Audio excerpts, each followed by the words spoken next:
Secrets of SO channel पर आप सभी का स्वागत है। प्रायः हम लोगों से ये कहते सुने जाते हैं कि बहुत कष्टदायक समय चल रहा है, मारकेस की दशा चल रही है। जब उन महापुरुष से ये पूछा जाता है कि मारकेस क्या होता है, तो उनका ये जवाब होता है कि हमने अमुक एस्ट्रोलॉजर को पत्रिका दिखाई थी और उन्होंने ये बताई कि आपकी मारकेस की महादशा चल रही है। आज हम चर्चा का जो बिंदु ले रहे हैं कि आखिर मारकेस कहते किसे। जन्म लग्न कुंडली का 8वां जो भाव होता है वो आयु स्थान कहलाता है एवं 8वें से 8वां यानी तीसरा स्थान आयु स्थान कहलाता है। ज्योतिषीय गणना के अनुसार हर भाव से 12वां भाव जो होता है यानी उसके पीछे का भाव जो होता है वो उसका व्यय भाव कहलाता है। अतएव 8वें से 12वां यानी 7वां भाव और तीसरे से 12वां यानी दूसरा स्थान व्यय भाव होने के कारण मारक स्थान कहे गए हैं और इनके स्वामी मारकेस कहलाते हैं। सीधा सीधा सिंपल सा फार्मूला है भाई, जो जिसका स्वामी होगा वही मारकेस कहलाएगा।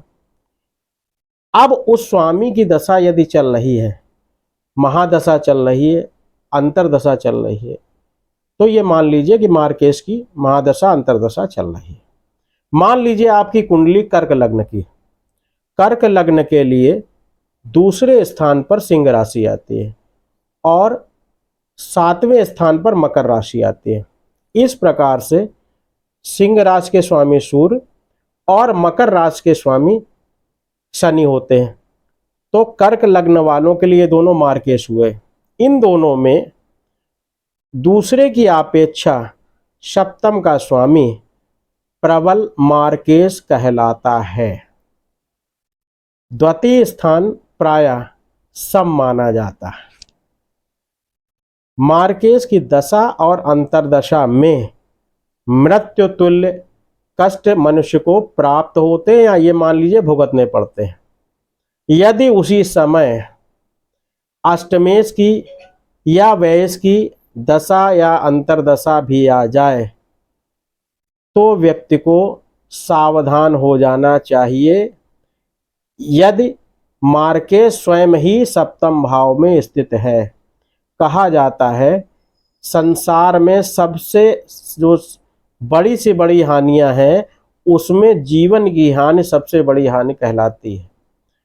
मारकेस की दशा अंतरदशा में यथासंभव भगवान शिव का पूजन अर्चन एवं अभिषेक एवं महामृत्युंजय मंत्र का जप यथासंभव मन ही मन जितना हो सके करने का प्रयास करना चाहिए, ताकि आपको जीवन में जो कठिनाइयां आ रही हैं उसका निवारण सहजता से हो सके। यदि आपको चैनल में विषय रुचिकर लग रहे हों तो इन्हें अपने इष्ट मित्रों में शेयर करने का प्रयास करें। यदि सब्सक्राइब नहीं किया है तो चैनल को सब्सक्राइब करने का प्रयास करें। धन्यवाद। राम राम।